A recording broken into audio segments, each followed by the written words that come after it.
गेहूं और चावल के बाद अब महंगी होती दालें सरकार के लिए सिरदर्द बन रही हैं। खरीफ दलहन की खेती में आई कमी से उपज घटने की आशंका बढ़ गई है और यही आशंका दालों की महंगाई को बढ़ा रही है। खासकर अरहर उड़द की कीमतों में जोरदार उछाल आया है। महीने भर में अरहर का भाव करीब 17% और उड़द का भाव 10% से ज्यादा बढ़ा है। खरीफ दलहन की खेती को देखें तो रकबा 5 लाख हेक्टेयर से ज्यादा पिछड़ गया है। अरहर और उड़द की खेती में ही ज्यादा गिरावट आई है। अरहर का रकबा 5.5 लाख हेक्टेयर से ज्यादा पिछड़ा हुआ है और उड़द का रकबा भी करीब 1.25 लाख हेक्टेयर पीछे है। दलहन की खेती पिछड़ने के अलावा कई बड़े उत्पादक राज्यों में हुई बहुत ज्यादा बरसात की वजह से फसल को नुकसान की भी आशंका है। सरकार को डर है कि कम खेती और फसल को नुकसान की आशंका से दालों की कालाबाजारी को बढ़ावा मिलेगा, जो कीमतों को और हवा देगा।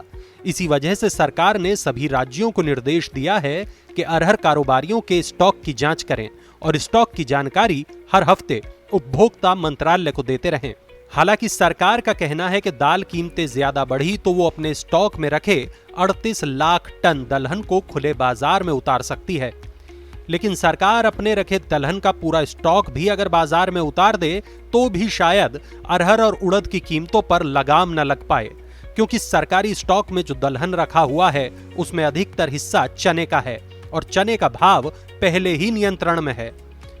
ऊपर से भारतीय दालों की एक्सपोर्ट मांग भी लगातार बढ़ रही है।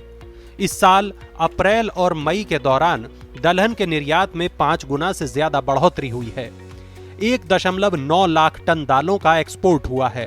दालों का ये बढ़ा हुआ निर्यात भी कीमतों को हवा दे रहा है। हालांकि भारत से दलहन निर्यात के मुकाबले आयात अधिक होता है और जिन देशों से भारत दालों का आयात करता है वहां पर इस साल अच्छी फसल है। कनाडा में तो सूखे मटर और मसूर का उत्पादन 50% तक बढ़ने का अनुमान है। देश में कीमतें ज्यादा बढ़ी तो विदेशों की अधिक उपज आयात को बढ़ाने में मददगार होगी और अगर आयात बढ़ा तो कीमतों में ज्यादा बढ़ोतरी पर रोक लग सकती है। मनी 9 के लिए मनोज शर्मा की रिपोर्ट।